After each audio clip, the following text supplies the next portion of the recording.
Olá, meu amigo, minha amiga, seja bem-vindo ao canal Eu Respondo. Hoje nós vamos responder uma dúvida muito recorrente no nosso meio. Será que eu preciso ser dizimista? Será que eu preciso entregar, devolver, pagar meu dízimo no Novo Testamento? Olha, será que a Bíblia nos dá amparo para isso no Novo Testamento? Ou é uma coisa do Antigo Testamento? Seja bem-vindo ao canal Eu Respondo. Vá se inscrevendo, coloque aí o seu like, marque o sininho, compartilhe esse vídeo, porque eu tenho que ser dizimista? Eu preciso ser dizimista? Eu respondo.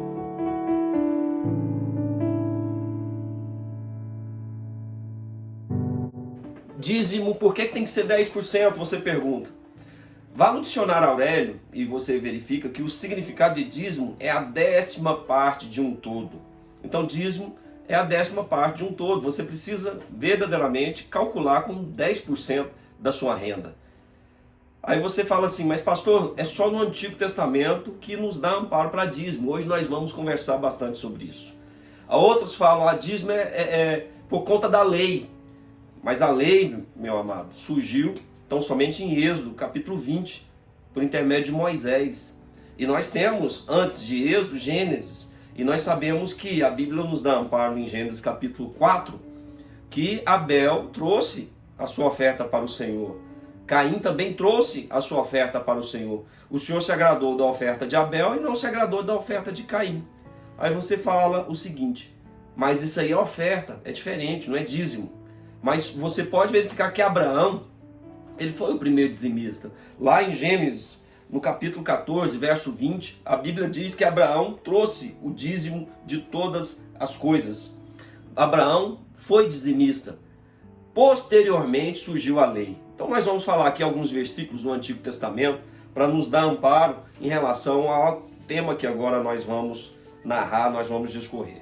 Em Levítico, capítulo 27, verso 30, a palavra de Deus fala assim, também todas as dízimas do campo, da semente do campo, do fruto das árvores são do Senhor, santas são ao Senhor. Aí você pensa assim, mas aí está falando das dízimas do campo. É evidente que naquele contexto, a atividade principal era a atividade rural. Então o principal trabalho que se tinha era esse. E aqui Deus instituiu, Deus deu a ordem para que todos os dízimos pudessem ser trazidos da atividade principal, que era do campo. Em Deuteronômio, capítulo 14, verso 22, a palavra fala assim, certamente darás os dízimos de toda a novidade da tua semente, que cada ano se recolher do campo. Mais uma vez nós vemos um amparo bíblico para que se desse o dízimo, para que fosse devolvido o dízimo. Provérbios capítulo 3, verso 9 e 10 fala assim, honra ao Senhor com a tua fazenda e com as primícias de toda a tua renda.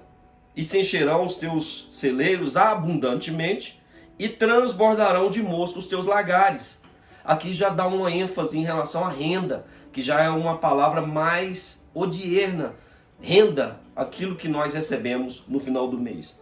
Ainda no capítulo 11, verso 24 de Provérbios, a palavra diz, alguns há que espalham, e ainda se lhes acrescenta mais, e outros que retêm mais do que é justo, mas é para a sua perda.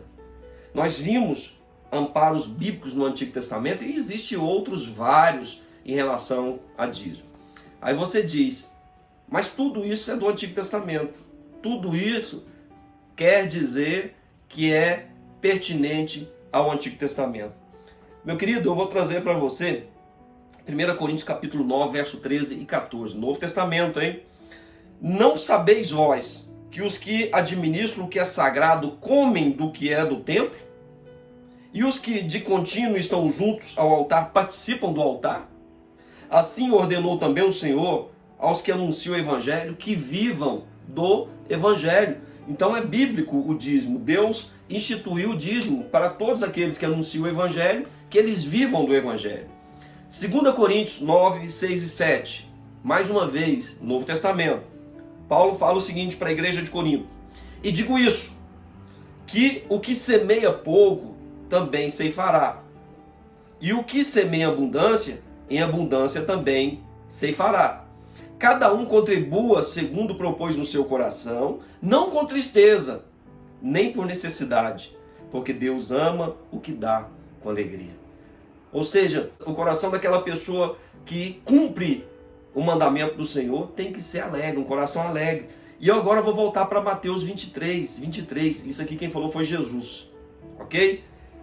A palavra diz assim: ai de vós, escribas e fariseus, hipócritas, pois dais o dízimo da hortelã, do endro e do cominho, e desprezais o mais importante da lei, o juízo, a misericórdia e a fé.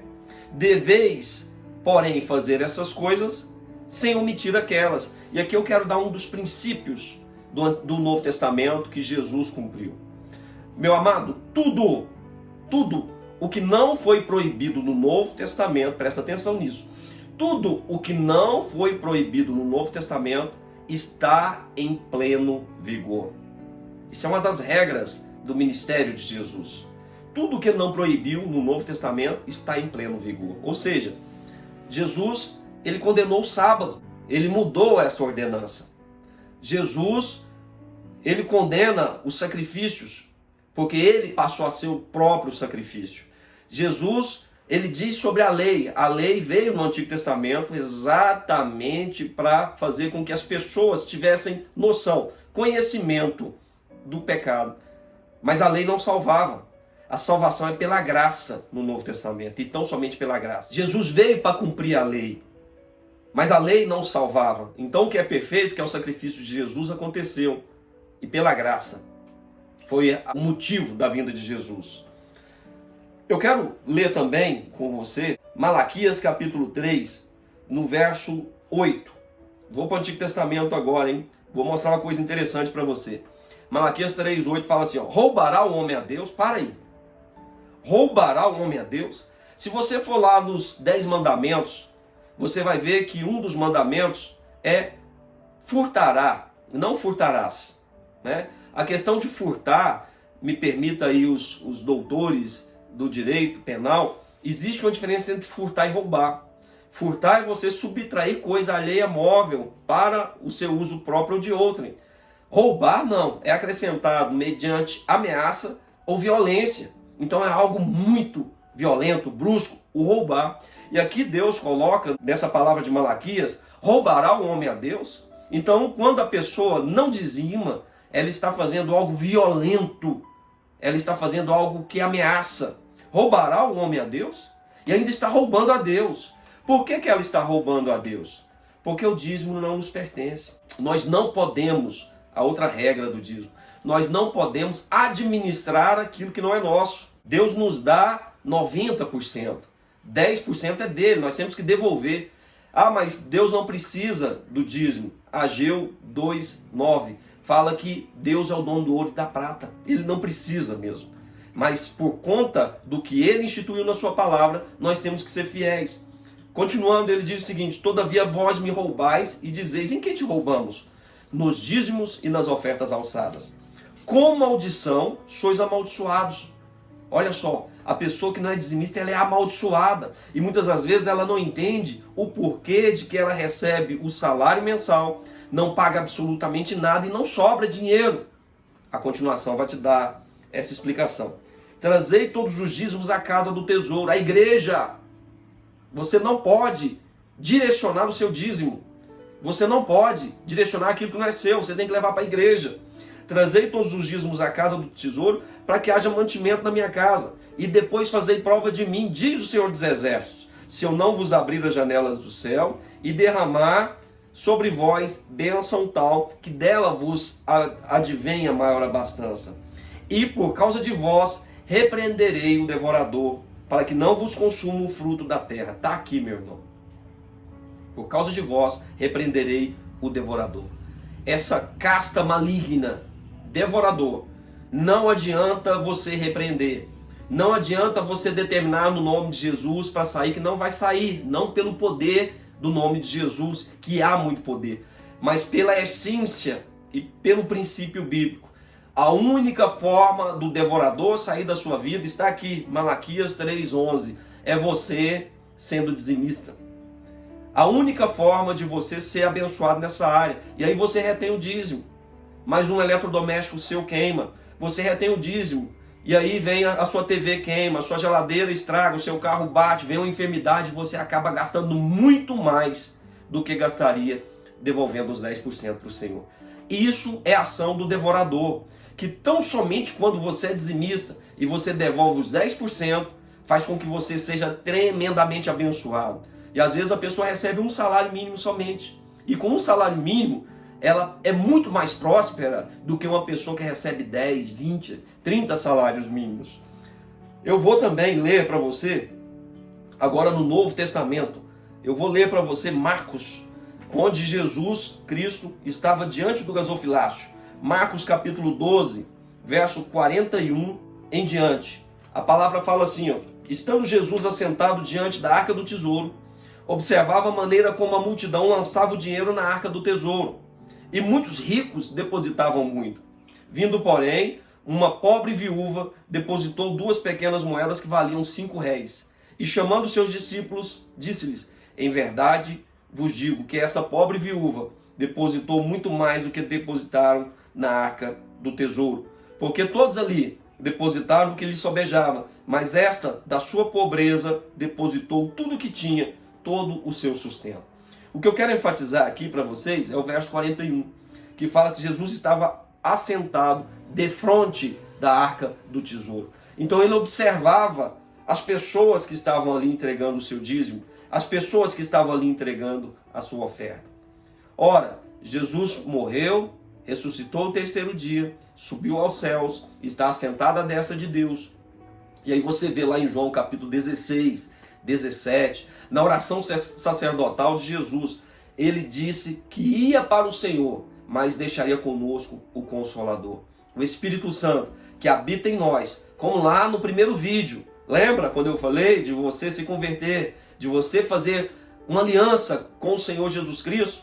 O Espírito Santo passa a habitar em você. Então quem observa hoje as nossas atitudes diretamente é o próprio Espírito Santo. Ele que observa o nosso coração, a nossa essência de fidelidade para cumprirmos uma ordenança. Sim, dízimo é uma ordenança, é um mandamento bíblico que não foi extinto no Novo Testamento. E tudo está sendo registrado. Cuidado com pessoas que vêm aqui na internet, no YouTube, nas redes sociais e depõem contra o dízimo. Eu só posso falar em relação a coisa que eu vivo. Eu poderia falar contra o dízimo porque eu sou dizimista. Uma pessoa que não tem autoridade nenhuma para falar, cuidado, ela está sendo instrumento do diabo para ir contra a palavra de Deus. Em Gálatas capítulo 1, verso 8, Paulo fala assim: mas ainda que nós, veja só, o apóstolo Paulo, ou mesmo anjo vindo do céu, Gabriel, imagine que Gabriel venha do céu. A continuação do versículo fala assim: vos pregue evangelho que vá além do que vos tenho pregado, seja anátema. Você sabe o que significa anátema? Maldição. Se você pregar um evangelho que vá além do que está na Bíblia, é maldição para a sua vida. Nós lemos que a Bíblia fala que com maldição sois amaldiçoados. Muitas pessoas estão sendo amaldiçoadas financeiramente, porque têm ouvido esses pseudo-pregadores, esses falsos anunciadores do Evangelho. Cuidado, cuidado. Quem tem ouvidos para ouvir, ouça. Dízimo é ordenança. Não temos o direito, a autoridade para administrar. Eu vou dar aqui uma regra, como contador que sou, para os empresários. Como que o empresário vai fazer? E é uma pergunta muito recorrente que eles perguntam: pastor, como que eu faço? Eu tenho uma empresa. Como que eu faço para dizimar? Meu irmão, em rápidas palavras, você tira no final do mês o seu lucro, confronta com as suas despesas, né? A sua receita confrontada com as suas despesas vai te dar o lucro. Então, em relação ao lucro, aquilo que vem para sua mão, você tira o dízimo. Mas cuidado, há despesas que são voluntárias, essas não. As despesas obrigatórias é que você tem que levar em consideração. Despesas fixas, despesas obrigatórias da sua empresa. As despesas voluntárias não. Então, se eu compro um carro financiado em 24 prestações, não é uma despesa obrigatória, isso é uma despesa voluntária. Eu não levo em consideração, eu não deduzo. Entendeu? Então é dessa forma, no nome de Jesus. Outra questão que eu quero abordar aqui, que se você é dizimista, isso não te dá o direito de querer mandar na igreja. Muitas pessoas fazem isso, porque acham que são dizimistas, podem mandar no pastor, podem determinar as regras da igreja. Lembre-se de que o dízimo não é seu. Então você é dizimista, você não faz mais do que a sua obrigação. Você não está fazendo mais do que a sua obrigação. Você está tão somente sendo fiel. E ser fiel é princípio bíblico, cristão. É princípio de todo cristão, no nome de Jesus. Não ser dizimista, meu irmão, é brecha na sua vida. É brecha no seu ministério. Não ser dizimista faz com que você possa ser fiel em outras áreas. Faz com que você possa ser um excelente pregador da palavra de Deus. Faz com que você seja, por exemplo, um excelente ministro do Evangelho. Faz com que você seja um excelente obreiro, um excelente na obra do Senhor, mas é brecha no seu ministério. E você sabe disso. Você sabe disso. Todas as pessoas que nós questionamos, que não é dizimista, ela sabe no fundo do seu interior que errado está ela e não a palavra do Senhor. A palavra de Deus pode passar os céus e a terra, mas as palavras não vão passar. Lembra quando Jesus estava diante do gasofilácio? Lembra quando eu falei que o Espírito Santo está observando? Jeremias 1,12. A palavra fala que Deus vela sobre a sua palavra para a cumprir. Então, se você não está sendo fiel em relação à palavra de Deus, um dia você vai prestar contas. Mas que Deus, no nome de Jesus Cristo, possa esclarecer através de todos os amparos bíblicos que eu dei, porque o que eu falei aqui é Bíblia, e tão somente Bíblia, para que você possa ter uma vida abençoada, uma vida próspera. E lembro também que no Salmo 112, verso 3, diz que é diferente a prosperidade da riqueza. Muitas pessoas confundem isso. Acham que, pelo fato de serem dizimistas, Deus vai trazer muitas riquezas. Não, você vai ser próspero, abençoado, em todas as áreas da sua vida. E também pode ser rico, mas estão desvinculadas a prosperidade e a riqueza. Meu amado, que Deus te abençoe, que Deus possa esclarecer e continuar te esclarecendo. É um tema muito amplo e nós não temos tempo para discorrer sobre todos os versículos, mas no nome de Jesus eu creio que já é o suficiente para que você possa ser fiel em relação ao Senhor. Deus abençoe no nome de Jesus. Até o próximo vídeo. Faça as suas perguntas, faça os seus comentários. Coloque aí se você é de acordo, se você não concorda, no nome de Jesus. Até o próximo vídeo do canal Eu Respondo. Eu sou o pastor Lúcio Andres. Que o Senhor Jesus Cristo te abençoe poderosamente. Amém e amém.